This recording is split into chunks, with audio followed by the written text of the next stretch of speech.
பாருமா, நீ அழக்கூடாது. நீ நல்லா ரெஸ்ட் எடுக்கணும். அப்போ தானே உடம்பு நல்லா குணமாகும். மாட்டேன்ப்பா, மாட்டேன். நான் யாருக்காக நல்லா இருக்கணும்? உன் குழந்தைக்காகவாவது நீ நல்லா இருக்க வேண்டாமா? அப்போ முதல்ல என் குழந்தை என் கண்ணில் காட்டுங்க, அப்புறமா நீங்க சொல்றபடியெல்லாம் கேட்குறேன். அவங்க ஊர்லேருந்து வந்ததும் கண்டிப்பாக குழந்தைய கூட்டிகிட்டு வந்துடுறேன். நீ இப்போ ரெஸ்ட் எடுக்கணும். வாமா. கண்டிப்பா கூட்டிட்டு வருவீங்களாப்பா? அவசியம் கூட்டிகிட்டு வரேம்மா. கண்டிப்பாக கூட்டிகிட்டு வந்துடுறேன். வாமா, வாமா, ரெஸ்ட் எடுக்கணும். வா.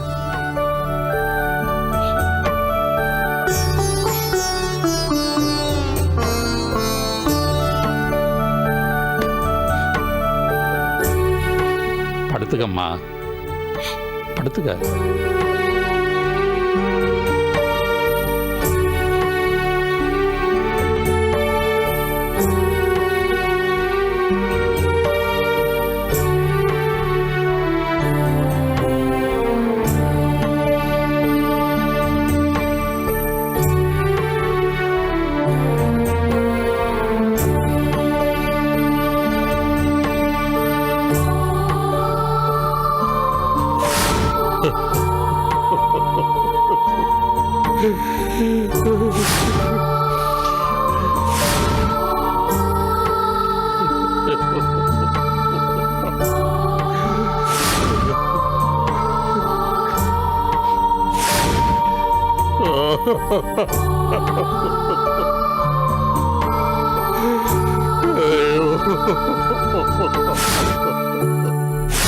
ஐயோ,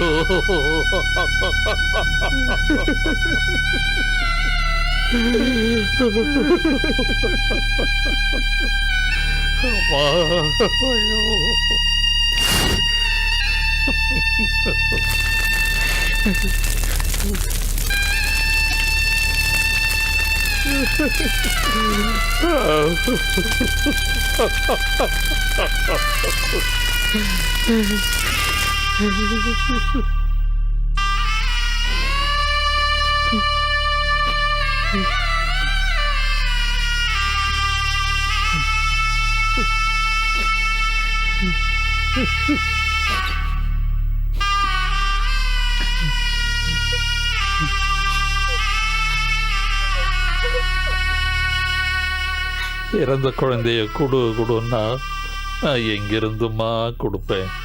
இதே கையால தானே அதை தொட்டு தூக்கி செதையில வச்சு தீ வச்சுட்டு வந்தேனம்மா. கீதா பிரிஞ்சிருக்கிறதே தாங்க முடியாத நீ அவ செத்துட்டாங்கிறத சொன்னா எப்படிம்மா தாங்கிக்க போறேன்? அதனாலதாம்மா அதை உங்ககிட்ட சொல்லாம மறைச்சிட்டேன்.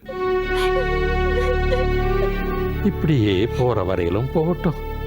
உண்மை தெரியறப்போ நீயும் உயிரோட இருக்க மாட்டேன். நீ போனதுக்கு அப்புறம் நான் உயிரோட இருக்க மாட்டேம்மா, இருக்க மாட்டேன்.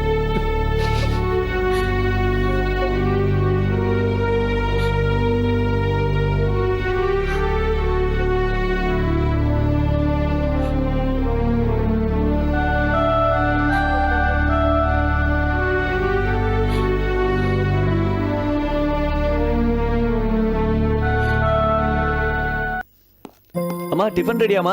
இதோ வரேன்ப்பா.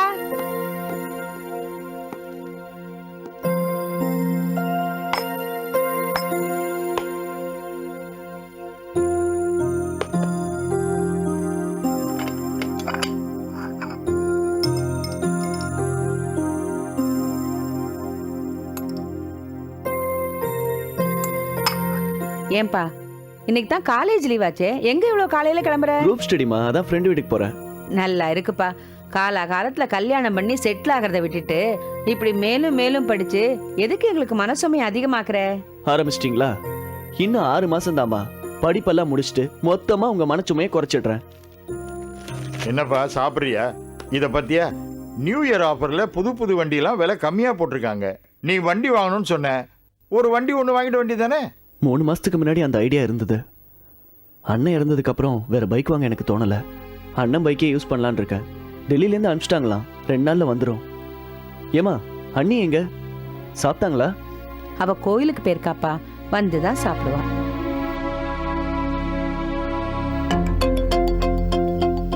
பாஸ்கர், நீ இன்னும் உன் பழக்கத்தை மாத்திக்கவே இல்லப்பா. அண்ணன் படித்த புக்கு, அண்ணன் போட்ட சட்டை. அதெல்லாம் உங்க செலவை குறைக்கிறதுக்கு மட்டும் நான் யூஸ் பண்ணல. அது என்னமோ அவர் தொட்ட பொருள்லாம் எனக்கு ஒரு ராசி.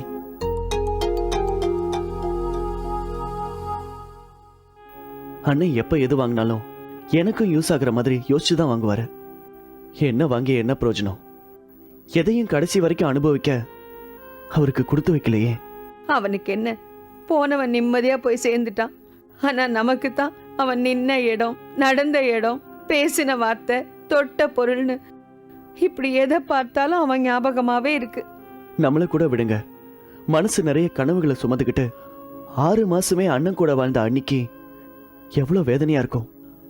அண்ணன் இறந்த பிறகு அவங்க வீட்டுக்கு கூட போகாம நம்ம வீட்டுல நம்மையே நம்பி இருக்காங்க. நாம அவங்களுக்கு ஏதாவது செய்யணுமா? ஆமாப்பா, நாங்கள் என்ன மீறி போனால் சாகிற வரைக்கும் சாப்பாடு தான் போட முடியும். வேற என்னப்பா செய்ய முடியும்? ஆனா நீ நினைச்சா அவ இழந்த வாழ்க்கைய ஒரு நாள் அவளுக்கு திருப்பி கொடுக்க முடியும்டா. அம்மா, என்னம்மா என்ன சொல்றீங்க நீங்க? இத பார் உட்காருப்பா. இப்ப அம்மா என்ன சொல்லிட்டாங்க? என்னப்பா நீங்களும் அம்மா மாதிரியே பேசுறீங்க? நான் போய் அண்ணிய எப்படி, நான் அவங்களுக்காக ஏதாவது செய்யணும்னு சொன்னது நான் அவங்க மேல வச்சிருக்கிற மரியாதையில, அதுக்காக என்ன அவங்களே கல்யாணம் பண்ணிக்க சொன்னா எப்படி? டே, நம்ம தேவி ஒரு விதவைங்கிறத தவிர வேற அவளுக்கு என்னடா குறை? படிப்பு இல்லையா, பணம் இல்லையா, அந்தஸ்து இல்லையா, அழகு இல்லையா?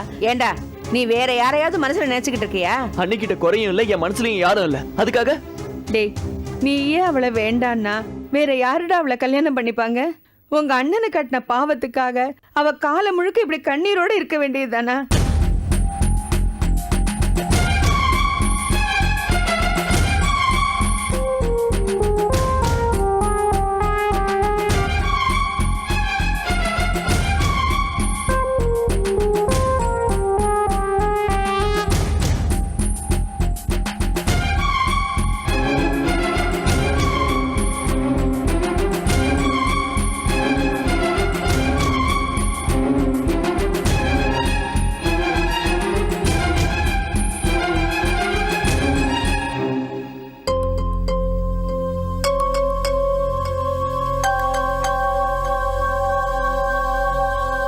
எப்படியோ என்ன கார்னர் பண்ணிட்டீங்க.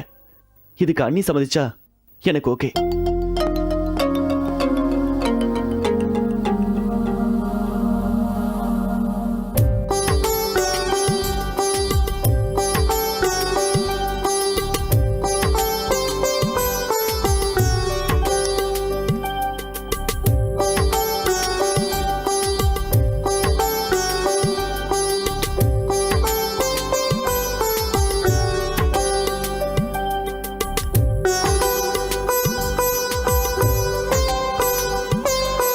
என்ன அப்படி பாக்குறீங்க?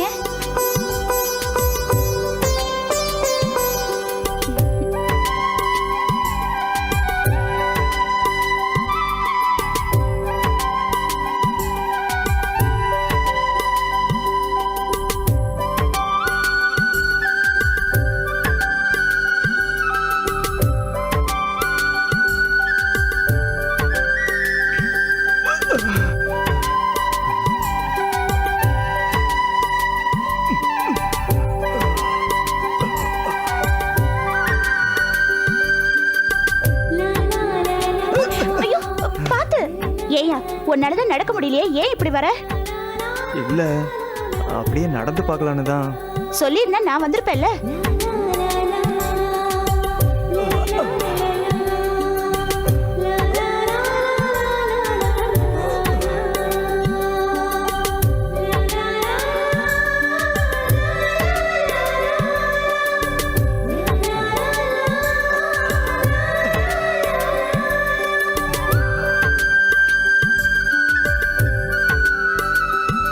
தம்பி, நீ உயிர் பழிச்சத போன ஜென்மத்தில் நீ செஞ்ச புண்ணியதான்ப்பா. வள்ளியும் ஊர்க்காரங்களும் உன்னை பாதி புணமாக்கி கொண்டு வந்து போட்டப்போ நானே உன்னை புழைக்க வைக்க முடியுமான்னு கொஞ்சம் யோசித்தேன். வள்ளியோட கவனிப்பும் பிரார்த்தனையும் தான் உன்னை இந்த அளவுக்கு குணப்படுத்தி இருக்கு. கவலைப்படாமல் தைரியமா இரு. நீ பூர்ணமாக குணமடைஞ்சிட்ட. இனி எந்த விதமான பயமும் இல்லை. ஐயா, என்னோட உயிரை காப்பாத்திருக்கீங்க, என் உடம்பையும் குணப்படுத்திருக்கீங்க. எனக்கு பழைய ஞாபகத்தையும் வர வச்சிட்டிங்கன்னா என் உயிர் இருக்க வரைக்கும் உங்களை மறக்க மாட்டேங்க. தம்பி, எனக்கு தெரிஞ்ச எல்லா வைத்தியம் பார்த்துட்டேன். இனிமே அந்த ஆண்டவன் மனசு வச்சா தான் நடக்கும். நம்பிக்கையோடு இரு. நல்லது நடக்கும்.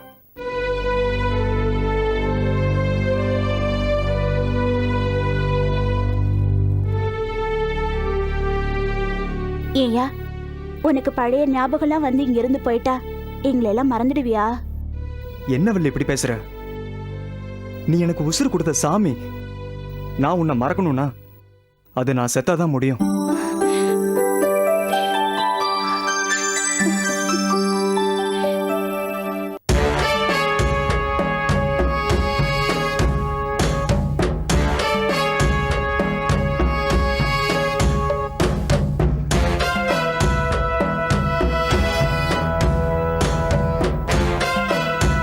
லீ வந்த உடனே வாய கிளறி கணேஷ பத்தின எல்லா உண்மைகளையும் வாங்கிடணும்.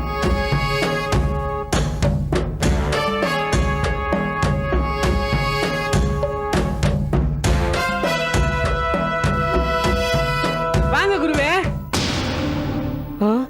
இவன் எப்படி பாக்குறான்? கண்டுபிடிச்சு தொலைச்சிட்டானோ? ஏண்டா இங்க நான் புதுசா நீ புதுசா? என்னமோ புதுசா வர்றவங்களை வரவேற்கிற மாதிரி வரவேற்கிற? இல்ல குருவே, ஒரு பேச்சுக்கு. உன்கிட்ட எல்லாமே பேசுதானே, செயல்ல என்ன இருக்கு?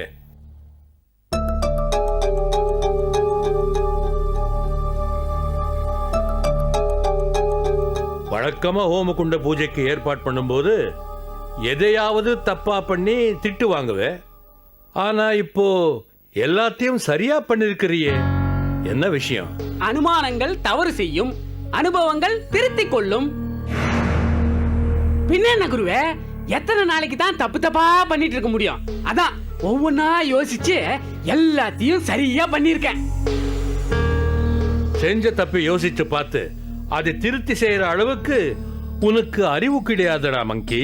போங்க குருவே, நீங்க இப்படி என்ன மட்டம் தட்டி தட்டியே நான் மடையன் ஆயிட்டேன். அப்போ நீ அறிவாளி ஆகிறதே நான் கெடுத்துட்டேன் இல்லையா? நான் அப்படி சொல்ல வரல குருவே. பின்ன எப்படி சொல்ல வந்த? நான் எதையாவது பேசி உங்ககிட்ட மாட்டிக்கிறேன்.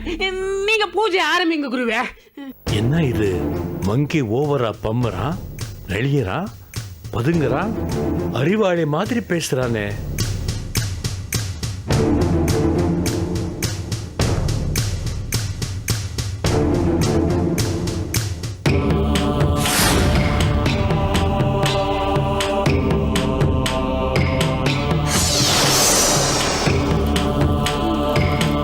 எப்பவும் ஆச்சரியமா பாக்குறவன் அலட்சியமா பாக்குறானே, சம்திங் ராங்.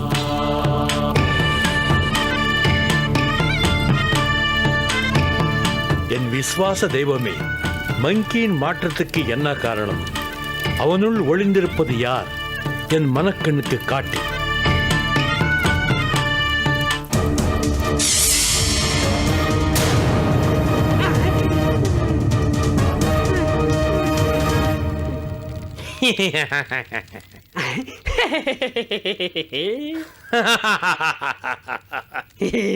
என்ன குருவே, பூஜை ஆரம்பிக்கல? ஆரம்பிக்கத்தாண்டா போற. இப்போ பாரு.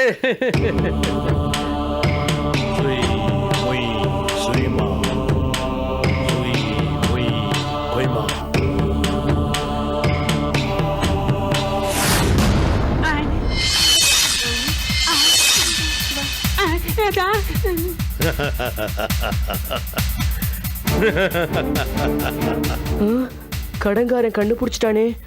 மங்கி தம்பி, பூஜை ஆரம்பிக்கலாமா?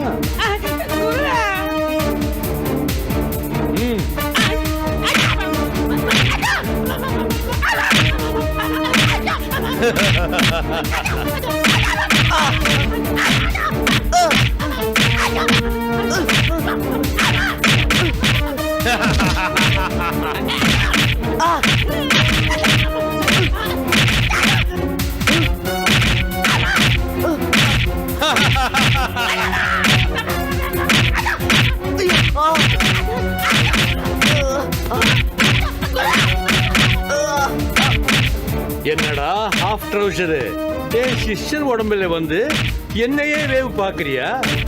உன்னை காவு வாங்குறேன்டா. ஐயோ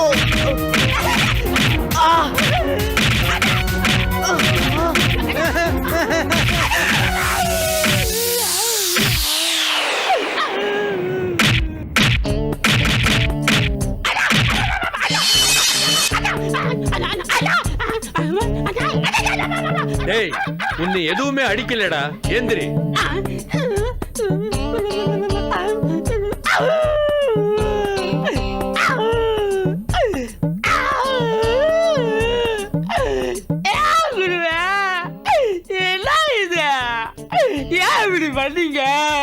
என்னை மன்னிச்சிடுடா மங்கி.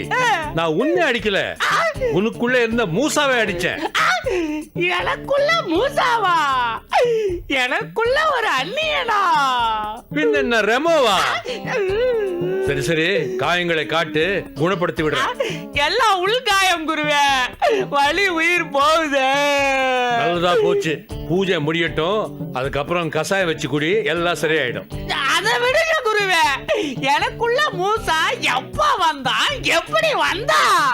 மூசா எப்போ வந்தான், எப்படி வந்தாங்கிறத விட எதுக்காக வந்தான், அதுதான் என்னுடைய கேள்வி. தெரியலையே. தெரியலேங்கிறது உன் பதில், தெரிஞ்சுக்கிறது என் செயல். அதான் லீ ஸ்வாங்.